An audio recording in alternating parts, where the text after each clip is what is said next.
예, 잘 오셨습니다.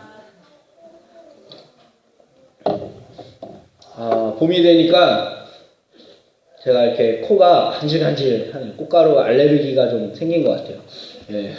여러분들 봄철 건강 조심하시기 바랍니다. 우리 해남에도 강이 있죠. 예, 무슨 강이죠? 해남에 있는 강. 예. 강은 없나요? 해남에는 예, 저수지가 많구나. 강은 영산강. 예, 영산강. 또 저쪽에 목포 나가는 쪽에 그 영산강 줄기가 이렇게 흐르고 있더라고요. 보셨나요? 네, 해남 산이면 쪽으로 이렇게 예, 흘러가지고 목포로 들어가죠. 네, 영산강은 저 나주서부터 목포까지 흐르는 강 줄기 이름이죠. 네. 오늘 이 강에 대한 이야기를 좀 해보려고 합니다, 여러분. 이렇게 지리적으로 환경적으로 강이 있듯이 우리 인생에도 강이 있을까요, 없을까요? 우리 인생에도 강이 있죠. 우리 인생의 강. 네. 인생의 강. 우리가 그 강을 넘어가는 것이 인생인 것 같아요. 때로는 그 강이 개울창같이 얕을 때가 있지만 또 비가 엄청 오면 그 강이 불어나서 엄청난 협곡처럼 물이 아주 급하게 흐르는 강이 될 때가 있습니다. 우리 인생도 그런 것 같아요. 자, 여러분, 오늘 여호수아라는 이 인물이 이 강을 건너야 할 그러한 처지에 놓여 있었습니다. 이스라엘 민족이라는 수많은 백성들을 데리고 요단강 앞을 건너야 했어요. 모세라는 엄청난 지도자 밑에서 그의 그늘 아래 그의 도움을 받던 이 여호수아가 이제 모세가 죽고 난 후에 그가 이제 지도자가 된 거예요. 처음으로 이 모세 다음으로 세워진 이 여호수아가 어린 나이에 자신이 이 대민족을 이끌고 이 강을 건너야 했습니다. 이 강만 건너면 이제 하나님이 약속하신 젖과 꿀이 흐르는 땅이 있는 거예요. 그런데 저 건너편 저 땅에 적군들도 같이 있는 거죠. 여러분, 여호수아에게 이 지도자, 이 여호수아에게 요구되는 건 철저한 전쟁 준비가 아니라 예배를 바로 세우는 거였어요. 왜냐하면 약속의 땅은 젖과 꿀이 흐르는 저 가나안 땅은 인간의 힘으로 쟁취하는 것이 아니라 반드시 하나님의 선물이어야 되기 때문이에요. 선물로 받아야 되기 때문이에요. 그 땅이 인간의 능력으로 얻어지는 것이라면 그 땅은 은혜가 사라지는 땅이 되는 거예요. 왜? 내 힘으로 차지했으니까. 하나님 은혜는 필요 없는 거죠. 그러나 시작부터 여호수아서를 통해 뒤덮고 있는 말씀은 주다라는 단어로 이 여호수아 안에 가득 차여 있어요. 주다. 여호수아서에서 총 79번이나 이 단어가 쓰여집니다. 주는 거예요. 하나님께서 이스라엘 백성에게 주는 거예요. 선물로 주시는 거예요. 이스라엘 백성이 차지하고 노력해서 얻는 것이 아니라 하나님께서 선물로 주시는 거예요. 가나안 땅은 결코 인간의 힘으로 얻을 수 있는 것이 아니라 하나님께서 값없이 부여해 주시는 은혜의 선물이라는 거예요. 오늘도 우리가 이 예배를 통해 하나님이 주시는 은혜를 값없이 받아 누리시기를 주님을 축복합니다. 예배 가운데 주시는 은혜는 내가 노력하거나 뭔가를 내가 잘해서 받는 게 아니라 하나님이 거저 주시는 선물인 거예요. 그 선물을 받으셔야죠. 여호수아서 오늘 본문 1장 3절에도 보니까는 내가 모세에게 말한 바와 같이 너희 발바닥으로 밟는 곳을 모두 내가 너에게 주었노니. 또 마지막 1장 6절에 강호 담대하라 너는 내가 그들의 조상에게 맹세하여 그들에게 주리라 한 땅을 그 백성에게 차지하게 하리라. 하나님 주신다고 계속 말씀하고 있는 거예요. 내가 줄게 선물로 줄게. 여러분, 누군가가 나에게 선물을 준다 그러는데 그걸 못 받으면 내 손해예요? 손해 아니에요? 내 손해인 거죠. 아니 선물로 준다고 하는데 여러분 그걸 안 받으면 그건 내 손해인 거죠. 우리 아이들이 가끔 고집을 피우느라고 부모님이 선물을 줄 때 안 받아 막 뗐을 때가 있어요. 자기 손해인 거죠. 냉큼 받아야죠. 하나님께서 주시고자 하는 이 선물은요, 여러분 구체적이고 정확했습니다. 그냥 뜬구름 잡은 것 같이, 야, 내가 너희들에게 복 줄게. 무슨 복인지 모르는 그런 뜬구름 같은 복을 얘기하지 않고 구체적인, 아주 사실적으로 실제적인 복을 얘기해 주셨어요. 바로 뭐냐면 3절에 내가 모세에게 말한 바와 같이 너희 발바닥으로 밟는 곳은 모두 내가 너에게 주노니 곧 광야와 이 레바논에서부터 지명이 나오세요. 지명. 그냥 저쪽 가면 그쪽 땅 어디쯤 줄게가 아니라 그 동네 해원리 신기마을 이것처럼 레바논에서부터 큰 강 곧 유브라데 강까지 해쪽 속에 온 땅과 또 해지는 쪽 대해까지 너희 영토가 되리라. 하나님께서 구체적으로 우리에게 복을 주시겠다고 말씀하시는 거예요. 여러분의 삶 가운데서도 하나님이 그냥 뜬구름 없는 야 하늘에 신령한 복을 줄게가 아니라 구체적으로 여러분들의 삶 가운데 필요한 복을 주시겠다고 약속을 하시는 거예요. 믿으시기 바랍니다. 여러분의 삶 가운데 구체적으로 필요한 복이 뭐가 있어요? 하나님이 잘 알고 계신 거예요. 물질이 필요하면 물질의 복을, 사람의 관계가 필요하면 관계의 복을, 건강의 복이 필요하면 건강의 복을 하나님께서 다 하나하나 세세하게 약속하시고 계시다는 거죠. 여호수아서는 이 약속된 선물을 받기 위해서 그리고 그 선물을 영구히 누리기 위해 하나님의 백성이 이스라엘이 해야 할 것이 무엇인가를 분명히 가르쳐주고 있다는 겁니다. 여러분 복과 선물은 받아 누려야 되는 건데 그 누리기 위해서는 우리가 어떤 태도로 살아야 하는지 결정해야 된다는 거죠. 선물이 내 앞에 주어졌음에도 불구하고 내 삶의 태도와 결정이 정해지지 않으면 그걸 받아 누릴 수가 없는 거죠.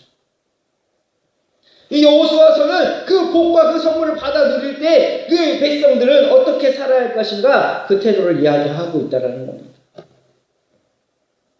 그것은 지금 이 시대를 살아가는 우리에게도 여전히 똑같은 거죠. 이를 바르게 깨닫고 있을 때 우리의 삶 또한 바르게 열어갈 수 있게 되는 겁니다. 이제 하나님께서 주시는 선물이 약속으로 끝나는 것이 아니라 현실이 되게 하는 길을 우리가 살펴봐야 합니다. 여러분의 삶 가운데 현실에서 실제적으로 그 복이 임하여지고 나타나고 증거되어져야 할 그 일들을 우리가 살펴보고 결정해야 됩니다. 수십 년을 신앙생활했는데 수년을 신앙생활했는데 뭔가를 다 했는데 철야기도 하고 금식기도 하고 뭔가를 다 했는데도 여전히 내 삶의 신앙에 변화가 없고 하나님 주신 복을 누리지 못하고 있다면 우리는 다시 이 여호수아를 들여다보면서 내가 무엇이 잘못됐는지 무엇을 결정해야 되고 어떻게 선택을 해야 될 것인지 다시 한번 우리가 믿음의 점검을 해야 할 필요가 있다. 그래서 온전히 하나님이 우리에게 주신 그 복을 받아 누리는 그때 시간이 되길 주님을 축원합니다.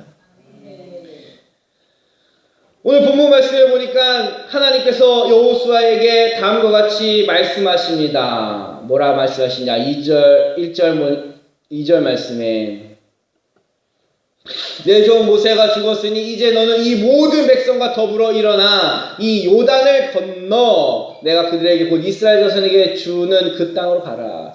요단을 건너라고 말씀하고 있어요. 따라합시다. 요단을 건너야 한다. 네, 여러분 요단을 건너야 할 필요가 있습니다. 여러분 건너지 않으면 아무런 기적과 역사가 일어나지 않아요. 요단을 건너지 않으면 어떠한 선물도 받아 누릴 수가 없습니다. 여러분 우리의 인생 가운데 건너야 할 요단이 있어요. 요단은 강 이름이에요. 강 이름. 요단 지역에 있는 강을 요단이라고 얘기하고 있어요. 이 요단강을 건너라고 하나님은 여호수아에게 말씀하고 있어요. 너 혼자 건너라고 하는 게 아니라 이스라엘 백성들과 함께 건너라고 말씀하고 있어요. 이스라엘 백성들이 여러분 열댓 명, 20명이 아닙니다. 60만 명이 넘는 인원입니다. 여러분 엄청난 인원인 거죠. 우리 신기마을, 해안마을 사람들 다 모아놓고 해남 사람들 다 모아놔도 60만 명은 안 될 것 같아요. 어쨌든 그 많은 인원이 건너야 하는 거죠. 하나님은 여호수아에게 요단을 건너라고 말씀하셨어요. 강 하나 건너는 거 뭐 그렇게 어렵겠어요. 강 하나 건너는 거 배를 타고 넘듯 아니면 밧줄을 잡고 건너가든 건너는 건 가능한 일이죠. 환경적인 문제는 사람의 힘으로 얼마든지 극복할 수 있고 시간이 지나면 자연적으로 해결될 수 있어요. 환경은 바뀌니까요. 그러나 하나님께서 여호수아에게 건너라고 하신 요단은 단순히 눈앞에 있는 깊고 넓은 물줄기가 아니었다라는 겁니다. 물줄기뿐만이 아니었다라는 거예요. 물론 그조차 쉬운 건 아니었겠죠. 그러나 건널 수는 있는 거죠. 여러분, 여호수아가 건너야 할 강은 눈앞에 펼쳐진 그 강폭만이 아니라 현실의 강이 있었어요. 현실의 강. 현실. 여러분, 우리가 무슨 일을 할 때 현실적으로 어렵다 라는 얘기를 많이 합니다. 현실적으로는 어렵다. 사람들이 우리 교회를 보며 얘기한다. 현실적으로 해성교회는 부흥하기 어렵다.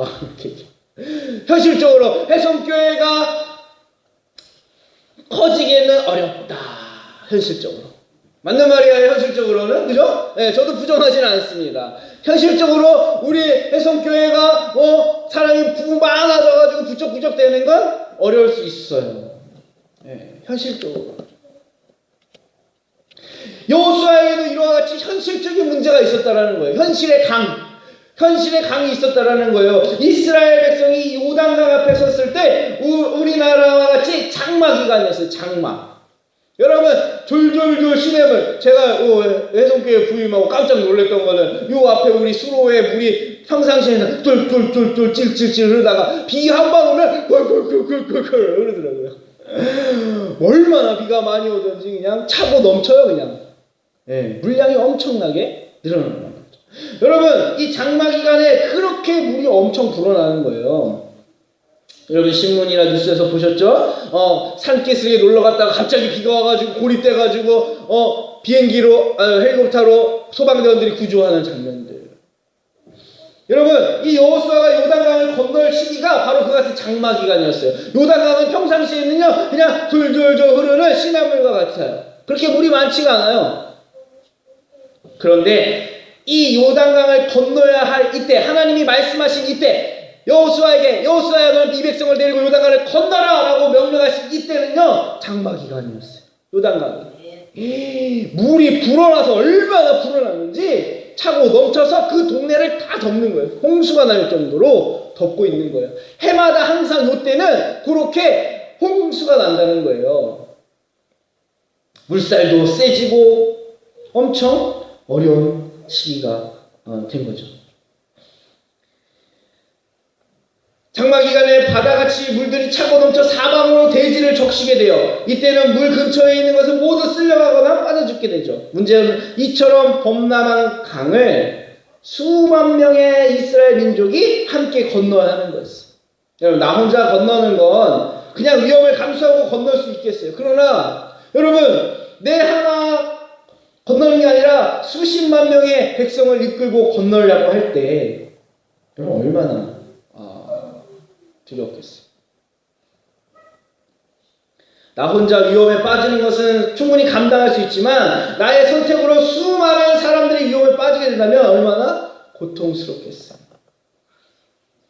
여러분들의 가정에, 여러분들이 가장일 때, 여러분들의 자녀들을 이끌고 어디론가 새로운 삶을 터전으로 나아가야 할 때 여러분들의 선택이, 여러분들의 순간의 결정이 그 자녀들의 삶에 어려움과 아픔을 준다고 한다면 여러분들 얼마나 힘들겠어요. 만약에 가서 잘 되고 좋으면 좋은데 그게 안 되고 어려웠으면 여러분들 얼마나 마음이 아프겠어요. 여호수아도 마찬가지였다는 거예요. 자신의 선택으로 말미암아, 한순간의 결정으로 말미암아 그 수만 명의 이스라엘 백성들, 자신만을 바라보고 자기를 따라오는 그 백성들이 위험에 처할 때 이 여호수아는 얼마나 고민되고 어려웠겠어요. 이게 현실의 강이었어요.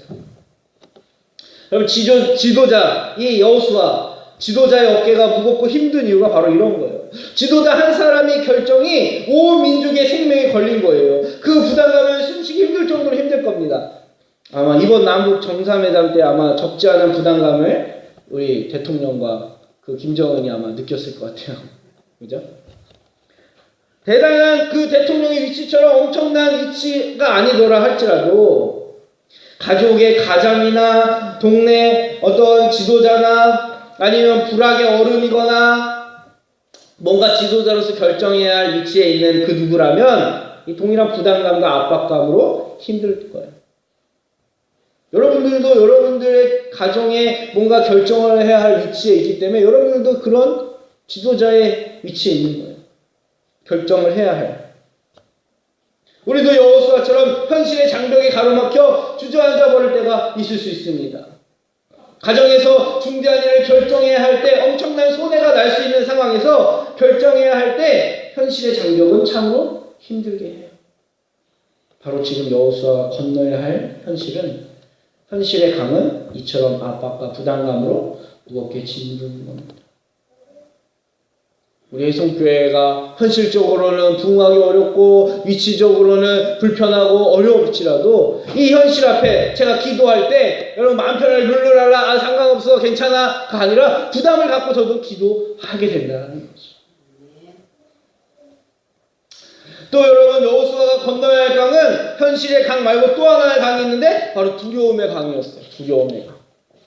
현실의 강을 넘는다고 모든 것이 해결되는 것이 아닙니다. 좋아, 우리 그래 현실을 극복해보자. 그래 상황과 형편은 이럴지라도 우리 한번 해보자. 으쌰 해서 그 강을 건넜을지라도 여러분 그 강 건너편에 있는 이 또 다른 두려움의 강이 있다는 거죠. 여호수아의 내면과 외면에 숨어있는 두려움의 강을 건너야 했어야 합니다. 건너야 했어요. 요단강 건너편에는 이스라엘 민족을 두 팔 벌려 환영하는 부족은 한 부족도 없었어요. 오히려 넘어오기만 해봐라. 너 죽고 나 죽자. 이런 식으로 경계를 하고 있었습니다. 이번에 남북 정상이 만남처럼 환영하고 축복하고 축하하면 넘어갈 만하겠죠. 이쪽도 한번 넘어갔다가 저쪽도 한번 넘어갔다가 아주 잘 넘어갔다 갔다 하더라고요. 네. 네. 그런데 이 이스라엘 여호수아의 이 상황에는 그런 게 아니었어요. 잘못 넘어갔다간 그 자리에서 죽는 전쟁 상황인 거였어요.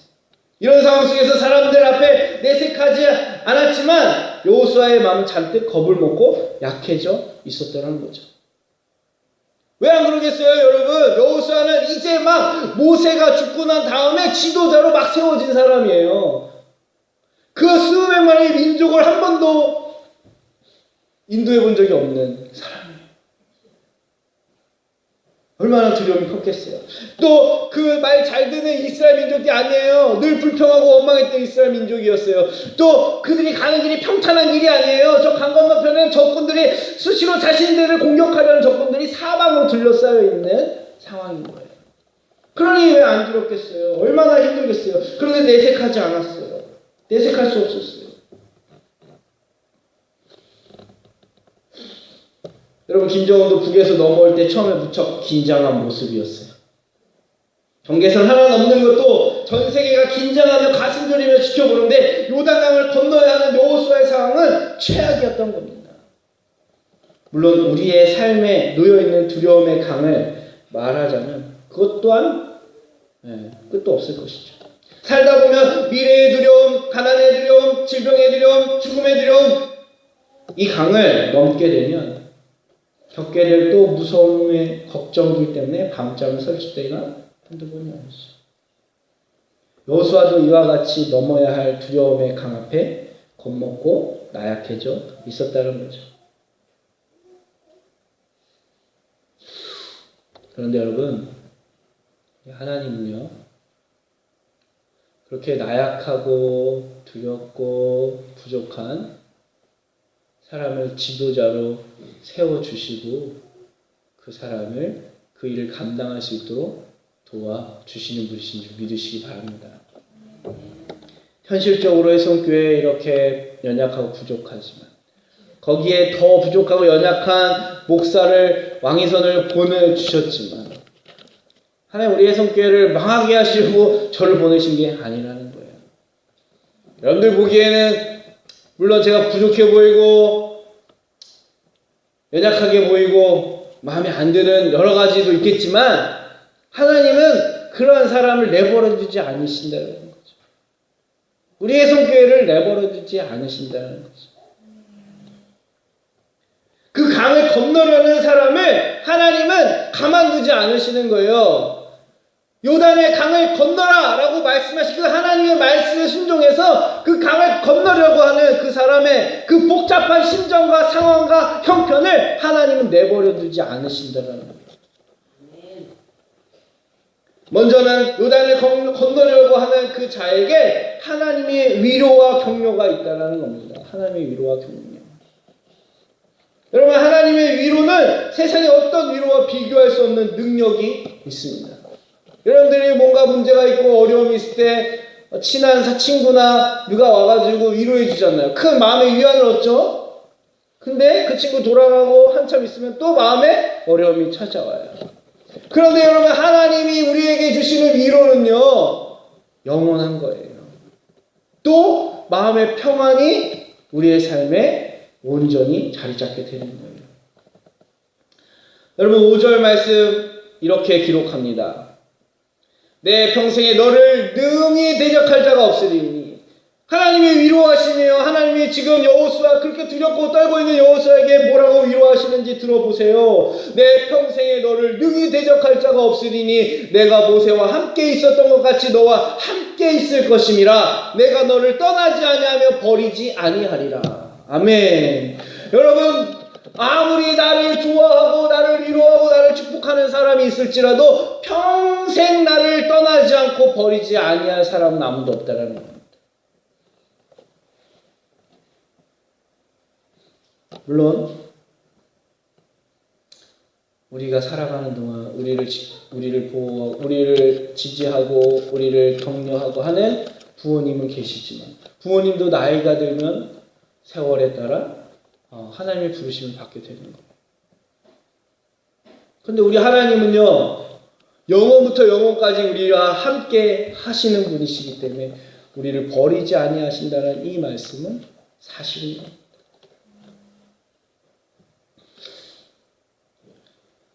하나님의 위로와 격려가 여호수아를 강하고 담대하게 만들었습니다. 하나님께서 강하고 담대하라 라고 여호수아를 격려해 주십니다. 여호수아는 하나님이 자신을 버리지 않고 떠나지 않고 함께 하신다는 말을 듣고 두려움이 사라졌어요. 걱정이 없어졌어요. 왜냐하면 자신과 함께 하신 하나님이 강을 만드신 분이에요. 그 강 건너의 모든 것의 주인이기 때문이에요. 여러분들이 겪고 있는 삶의 모든 강의 주인이신 하나님께서 여러분과 함께 하신다는 거예요. 그리고 여러분들을 버리지 아니하신다는 거예요. 여러분들을 지키신다는 거예요. 예수님의 제자들도 예수님과 배를 타고 갈릴리 바다를 지날 때 풍랑으로 배가 뒤집히려 하자 예수님을 깨우며 아우성이었어요. 그때 예수님이 풍랑을 끄어주시고 바다를 잠잠케 하셨습니다. 마가복음 4장 39절에 예수께서 깨어 바람을 꾸짖으시며 바다더러 이르시되 잠잠하라 고요하라 하시니 바람이 그치고 아주 잔잔하여지더라. 아멘. 오늘 여러분의 삶 가운데 풍랑이는 모든 바람들이 예수님의 말 한마디로 잠잠하여지기를 축원합니다. 제자들이 예수님이 잠잠케 하시는 이 사건을 보고 깜짝 놀랍니다. 서로 수근거립니다. 이분이 누구시길래 바다도 순종하는가? 풍랑도 순종하는가? 오늘 여러분들의 삶 가운데도 풍랑이는 그 문제와 그 어려움들이 그 고통들이 예수님의 말씀 앞에 잔잔해지는 놀라운 기적을 경험하기를 주님을 축복합니다. 우리는 바로 이런 예수님과 한 배에 타고 있는 거예요. 풍랑이 넘실대는 바다에서 예수님의 말 한마디에 모든 것이 해결되듯이 우리의 인생의 바다에 휘몰아치는 고통의 물결이 예수님의 말씀 한마디에 해결되어지는 것입니다.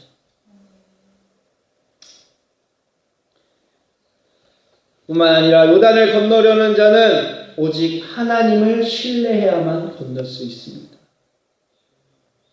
하나님을 신뢰하기 위해서 여호수아가 할 수 있는 유일한 일은 주야로 하나님의 말씀을 되새기며 성령의 생각에 순종하며 따라가는 거였어요. 여호수아 1장 7절 8절 말씀에 이렇게 말씀합니다. 오직 강하고 극히 담대하여 나의 종 모세가 내게 명령한 그 율법을 다 지켜 행하고 좌로나 우로나 치우치지 말라. 그리하면 어디로 가든지 형통하리라. 이 율법 책을 내 입에서 떠나지 말게 하며 주야로 그것을 묵상하여 그 안에 기록된 대로 다 지켜 행하라. 그리하면 내 길이 평탄하게 될 것이며 내가 형통하리라. 하나님께서 여호수아에게 말씀하시면서 형통하겠다고 2번이나 말씀하시는데, 그것은 여호수아가 하나님의 말씀을 묵상하며 좌우로 치우치지 아니하는 거였습니다. 여러분, 경주하는 말들을 보신 적 있어요? 경주하는 말. 트랙에서 막 이렇게 달리는, 순번을 정해서 빨리 들어오는 말, 이기는 말한테 상금을 주는 경주하는 말. 그 말들의 눈을 보면요, 이런 눈 가리개를 하고 있어요. 앞만 보여요, 앞만. 야우 옆에는 안 보여요. 이런 눈 가리개를 하고 달리게끔 눈 가리개를 씌워줍니다. 아주 빠른 속도로 이 말들이 달리기 때문에 좌우가 보이게 되면, 말들의 눈이 옆에 달렸잖아요. 옆에 달려서 좌우가 보이게 되면 이 말은 겁을 먹게 된다는 거예요. 옆에 엄청난 속도로 말이 막 달려오니까 순간 깜짝 놀라는 거예요. 겁먹게 되는 거예요. 그러면 스텝이 꼬이고, 그 말을 타고 달리는 그 사람의 말을, 그 말을 조련하는 조련사의 그 신호를, 감각을 못 듣게 되는 거예요. 겁을 먹어서.